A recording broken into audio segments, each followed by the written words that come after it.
Thanks for tuning in to the Drive On podcast, where we talk about issues affecting veterans after they get out of the military. Before we get started, I'd like to ask a favor.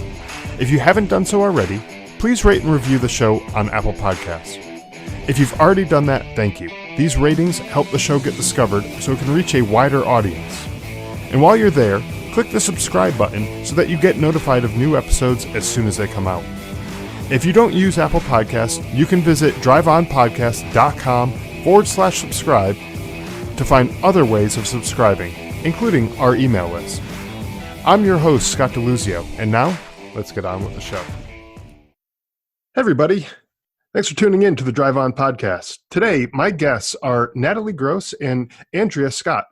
Natalie and Andrea are co-founders of The Spouse Angle, a podcast and news site that brings trusted, relevant news to military spouses and their families.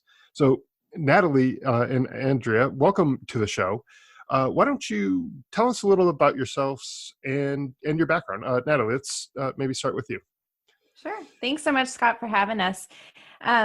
We are excited to be here. So I am Natalie Gross. I am the host and producer of the Spouse Angle podcast, which, like you mentioned, we are a podcast and a website breaking down the news for military spouses and their families. That's kind of our tagline. We launched last October.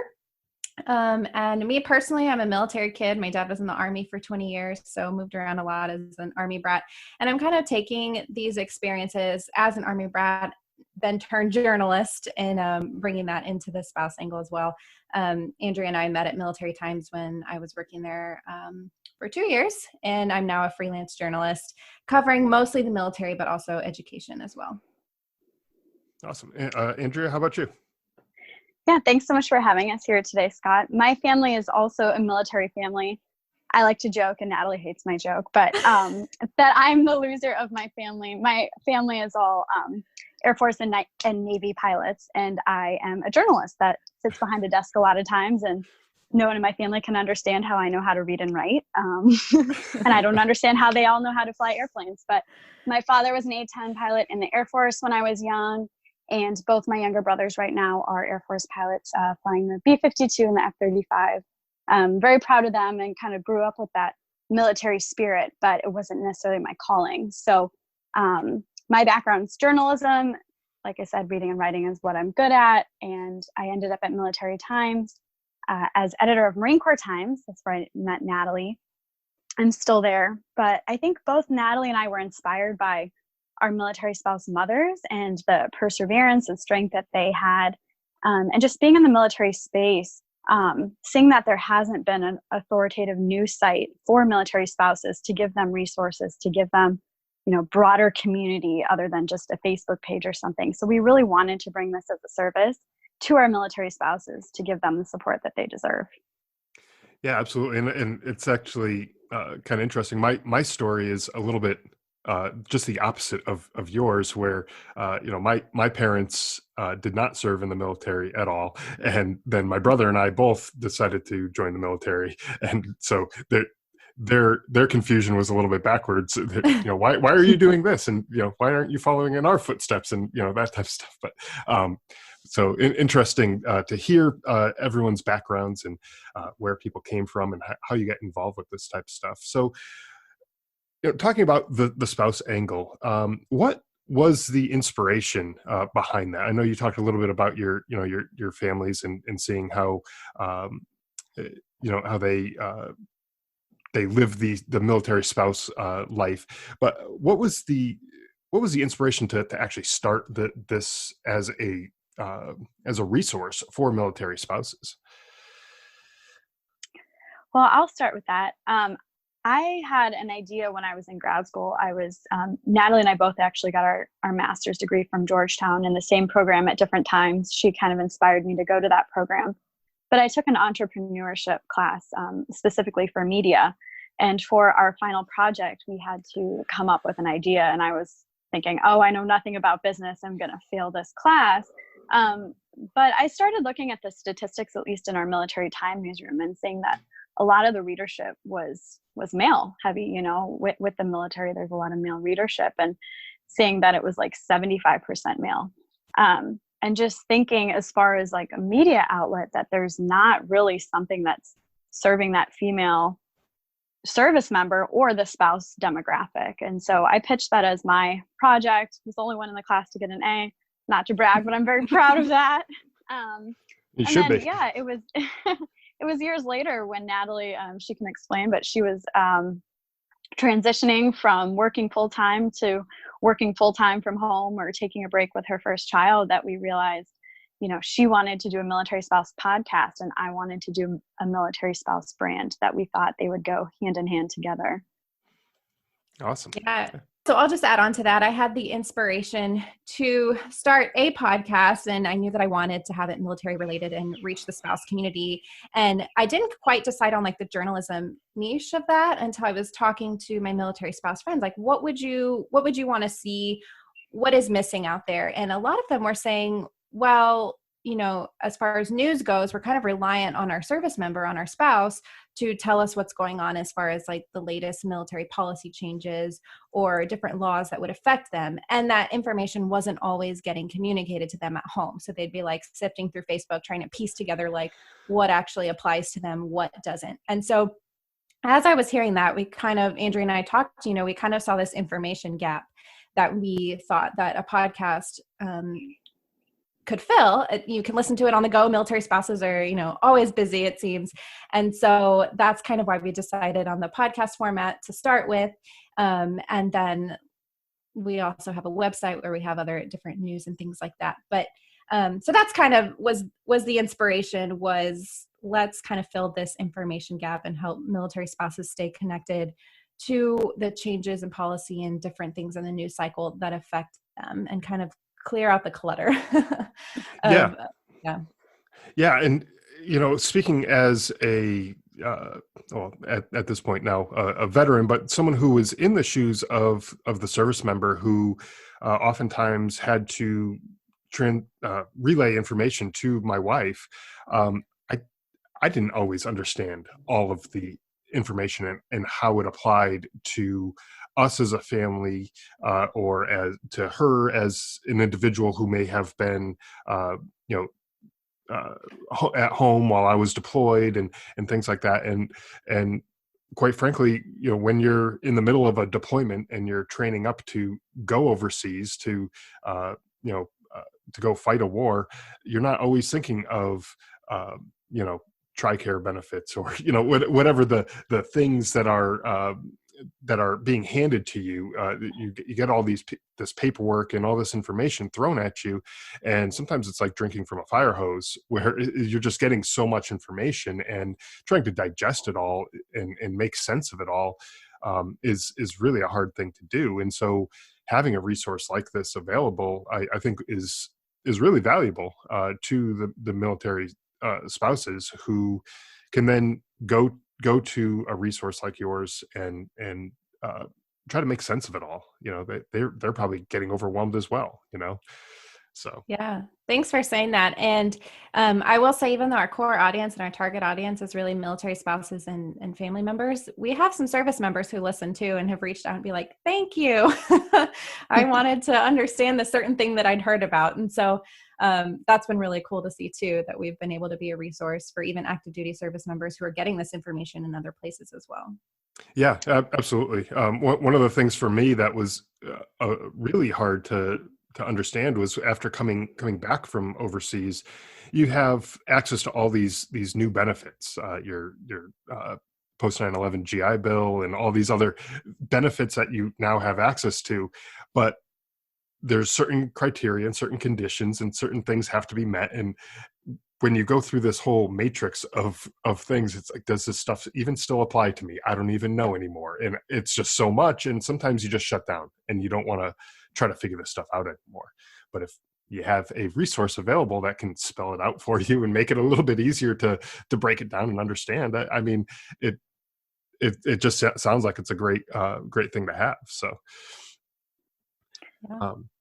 And Scott, more and more modern military spouses, I think, have different demands on them. You know, with the internet, I think it gives so many more opportunities for spouses to work overseas.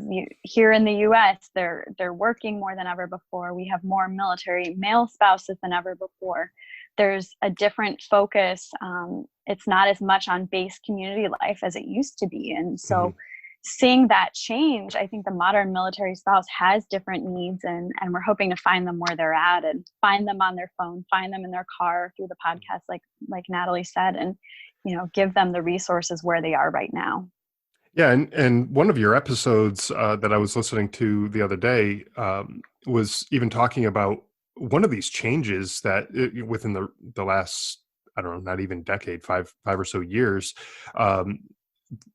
just in the way that military spouses are working through the gig economy, where there's Uber and Lyft and Postmates and all these other app-based jobs where people are able to work, and they don't necessarily have to clock into an office at a physical location. They can be working wherever they are, and it makes it a little bit easier for people who are military spouses who may be picking up and moving every couple of years, where they're not going to have to sit down and interview for a job knowing that a year and a half, 2 years from now, I'm no longer going to be living in this area to work at this job anymore.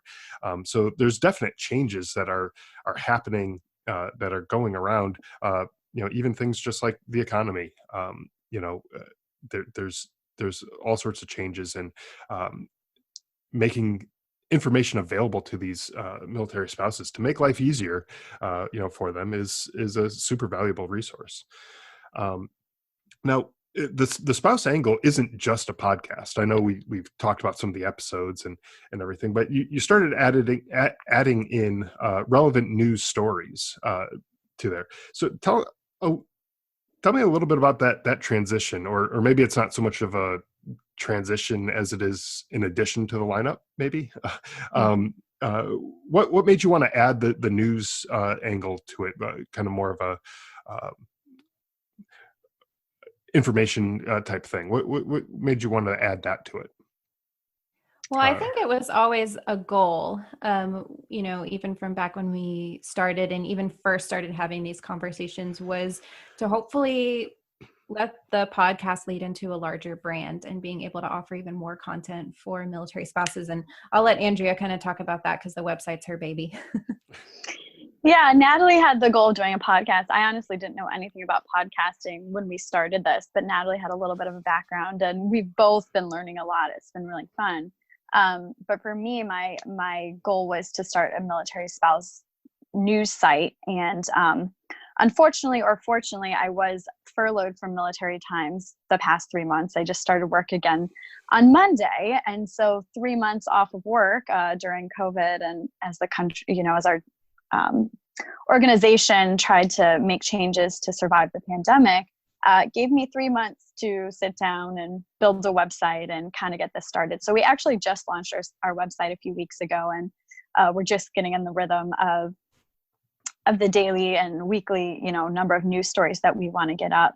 But yeah, we want to give those news sources. I think, not everyone listens to podcasts, but so let's put it in other places. We also have our social media sites and we have our websites. We just really want to give that information wherever people are at, and we're open to ideas too. So as we continue to build out our website and build our brand, if there are other resources that would be valuable to military spouses, we've talked about doing just a specific resource section, kind of giving more nuts and bolts. On our website, we now have the availability to do that. So we're here to listen and take feedback from spouses and what they're looking for. Yeah, and that's great too, that you're taking the feedback from the other spouses, and not just, this is what we think you want to hear, so we're going to just push everything out that way, But Natalie, you were going to say something? Oh, I was just going to say, if anyone has story ideas for the podcast or for the website, you can email us at podcast@thespouseangle.com, and we check that regularly, and would just love to connect with people there. Yeah, and we will definitely have all of your contact information, all the your social media links and your website and everything like that in the show notes too. So anyone who might be in the car driving right now, they don't have to jot down that email address. They can check it out in the show notes after they safely park the car and and get out there. Um, Now, I've listened to a few of your episodes. I mentioned that earlier. And some of them, to me, anyway, are incredibly powerful and moving stories that you are sharing. Um, for example, there's one story that you had with the Gold Star spouse, and her story was pretty powerful. And being from a Gold Star family myself, perhaps that's why it was as meaningful, impactful to me. But I know for me, it was through this podcast that I'm doing. I hear other people's stories, and part of the goal for me is to uh, share stories of hardship and struggle, and show how these people the that I have on the show how they get out of the dark place maybe that they're in. If they're struggling with either PTSD or depression or something that they're going through, and show how they got out of that dark place, to provide inspiration to the listeners of the show, so that they know that they're not alone, and that they can find a better way forward. Now, what is the goal for you with the stories that you're sharing on this podcast? What do you hope to achieve by sharing the stories of these other spouses and other people who you have on the show? Maybe start with Natalie, maybe. Yeah, sure. So, we kind of already talked about trying to fill that information gap, just trying to bring resources to military spouses, let them know what's going on, keep them in the loop. That would probably be, the main goal. But then too, as a side of that, and I'm glad you mentioned that episode with Krista. That was a really hard episode, especially because, as a journalist, I kind of have to check my emotions. But sometimes you just want to cry with them, and that was a really special episode. And just providing a platform for people to tell their stories. And episode 31 was last week. And we had a conversation about race in the military, and I brought 2 Black military spouses on the show who hadn't really shared these experiences publicly before, ever, to my knowledge. And we're just having a conversation about racism that they've experienced, and how, in many ways, in some in the military community, but also in many ways, how they've been able to lean on the military community and places that they've lived, to help them and feel more included. And so just being able to provide a platform for people to share their stories has been really just an honor. And I think it really helps to bridge the military civilian divide that you hear about. For civilians who listen to the podcast that I know of, to be able to hear these stories of military families, as well as I usually bring on military spouses as experts, right? And so it shows that, like, okay, military spouses aren't just these people to be talked about, like they're also experts in their fields. They also have this really great advice that is applicable to anyone. Like we had 2 military spouses on at the start of COVID to talk about tips for making your business thrive during the pandemic. And that's information. They happen to be military spouses who are badass military entrepreneurs. And they had advice for people, and that was applicable to anyone. And so I think really it helps to bridge the military civilian divide as well. I don't know, Andrea, if you had anything else to add to that, or if you can say it better than I can. But I'm just laughing because we said Natalie wouldn't swear because she never swears. You're right. I make an exception. I think that's a good way to describe them. Absolutely. I do think at the heart of the most powerful journalism is storytelling. The information's important, and that's, what keeps it moving. But the heart of it is really the storytelling. And I think, as we said, we're inspired by our mothers, we're inspired by our military spouse friends and spouses that we wrote about while working at Military Times. And I think, that's the heart of it. Natalie's done a really great job, and we've tried to make sure that any story that we do tell has some sort of news peg. A great example was there's been a lot of base housing issues with mold and rat infestations and just, dilapidated housing. And so we got to tell those powerful stories, but also tell it at a time when those, stories are being put in front of Congress and in front of, the country. And so I think it's I think it has to be a both and of telling powerful stories. And I think our military spouses have really important stories to tell. They've been through a lot, as Natalie said, that regular civilians wouldn't necessarily understand. And so to make their stories known, and we're just a microphone for their stories, and then we give them information in return, and hopefully they're inspired in return. I think a lot of these spouses have been inspired by hearing another Gold Star spouse's story, and maybe even just the fear that they felt while going through a PCS or while their husband or wife deployed. I think there's a lot that can bring to the community through telling those stories. Yeah, absolutely. And one thing that we briefly touched on, I think we kind of just glossed over a little bit, but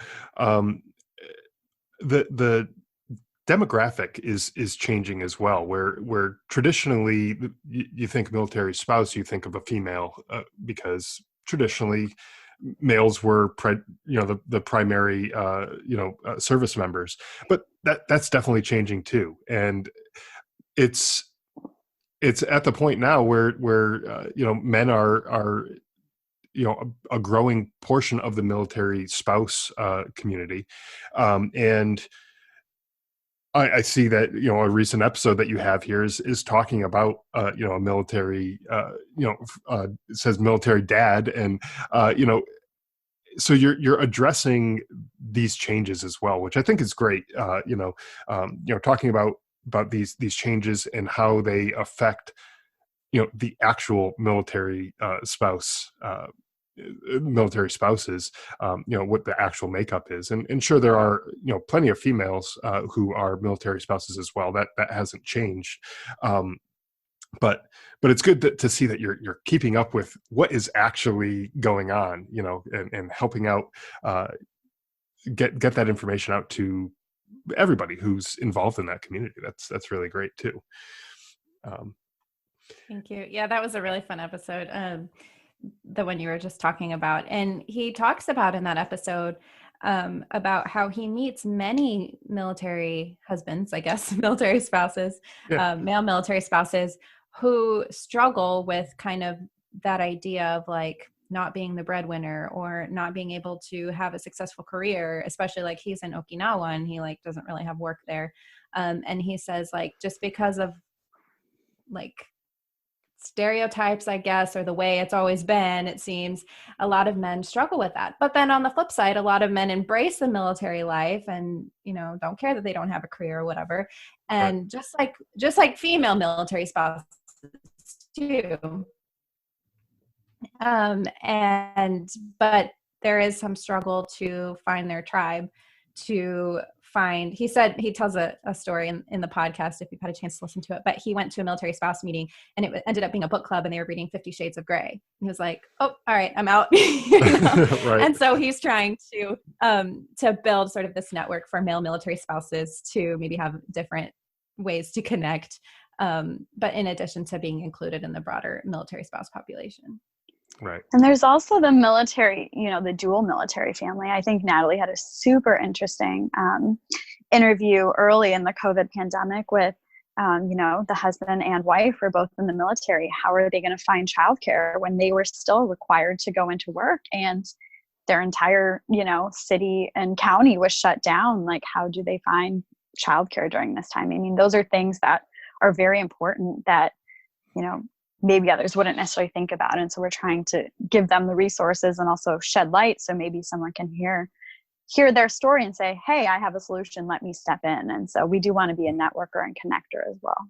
Yeah, and that's an interesting situation that they find themselves in, because they still have a job to do. They still have to go into work, but all of the daycares and all the traditional places that you might go to have your kids taken care of they're being closed, and that's a problem for not just the military, but first responders, the doctors, the nurses, people like that. They're in a very similar situation where they still have to go into the hospitals and do their job and treat the sick patients that are coming in, but there's potentially nobody there to take care of their kids and help them out. If they both, in a couple have to go into work, that could be difficult as well. So, no, it does go to show, and they were a dual military couple, and he ended up getting out in large part because they couldn't find childcare. And so it does bring up issues of retention for sure. And of course, that's probably only been magnified in COVID, in this time of COVID, where if you have two essential workers and they have to go in, who's going to watch their kids? So. Absolutely. And that's a strange new world that we're finding ourselves in, where these are situations that a year ago, 2 years ago, 10 years ago, we didn't really have to think about too much. The last big, virus scare or whatever, didn't shut down things the way COVID has shut down things. And so it's definitely changing the way society interacts with each other, the way the military community conducts itself, and having information and like you were saying, Andrea, the resources available and being a network, a way to network people together to get that information out there is really a valuable tool to have, and to allow the military spouses to connect with those resources that may be out there, that they just perhaps don't know about yet because they haven't been exposed to it. They haven't had an awesome podcast to listen to that will tell them about all this information that's out there, which is great that you're doing that. And in a way, it's sort of what I'm trying to do as well. I want to make sure, through this podcast, we were talking about this before I think we started recording. I want to make sure that with this podcast, that if there's resources out there for someone who's struggling with something, I don't care what that something is. If there's a resource out there that I know about, or that a guest of mine knows about, I want to get it out there. And so that way, the people who are listening will be able to find the resources that they need, and make life just that much easier, that much better for them. And which is why I wanted to have you two on the show, is to talk about what you're doing and how you're helping out the military spouses who and their families who are listening to your podcast and checking out the news that you're putting out, because without that, they're just going to be stuck trying to figure this stuff out on their own, the way they always have been. And not to say that it's impossible to do, but if there's an easier way to do it, why not go that route, right? I agree. So kind of wrapping up a little bit here, as we're looking at time, kind of getting close on the time here. What do the future look like for this podcast and the spouse angle as a whole? What does it look like for you guys a year from now, 5 years from now? I know 5 years ago, nobody knew we were going to be in the position we're in right now. So maybe 5 years is a stretch to say what's it going to look like for you guys. But what are your goals? Where do you see this going, and what do you hope to achieve with it, in the future? Maybe start with Andrea this time. Sure. I mean, I've always been the macro idealist. That's just my role in my life, is I always like to see the big picture. And I think that there hasn't been a national, international, large resource for military spouses. I think the main way that military spouses, a lot of them are getting information right now, is individual Facebook groups for the base that they're at. And so why don't we have a news brand that spans the bases, that can bring information and connect? So, we want to take it as big as we can. I got to go to the Military Influencers Conference last year and met a lot of military spouses who are doing great things.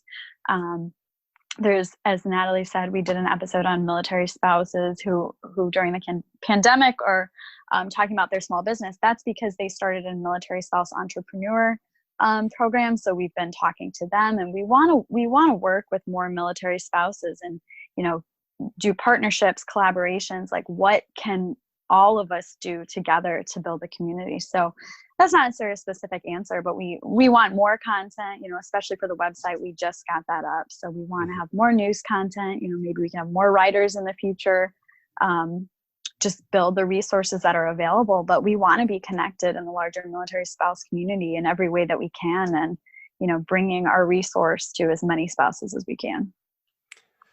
Do you see this maybe falling under the Military Times umbrella at some point, or is this going to remain more of an independent, private thing?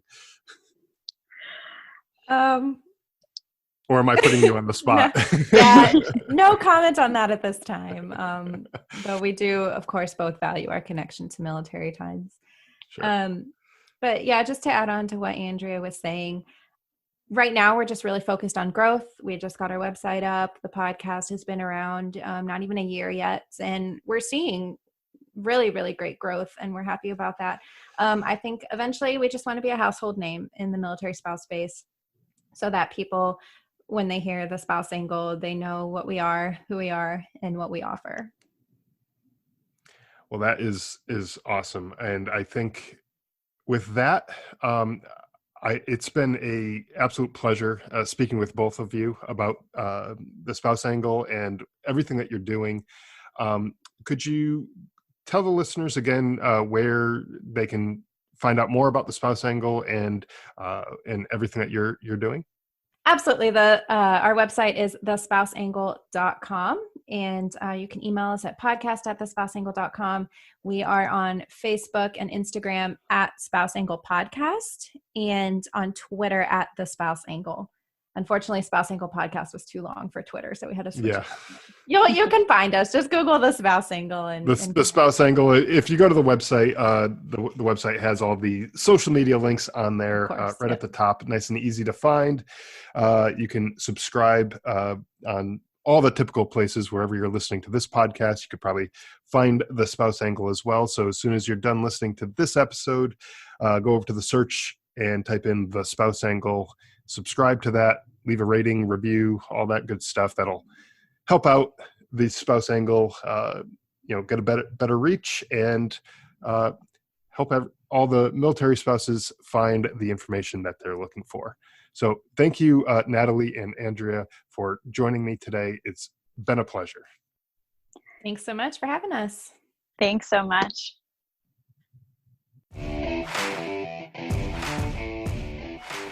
Thanks for listening to the Drive On Podcast.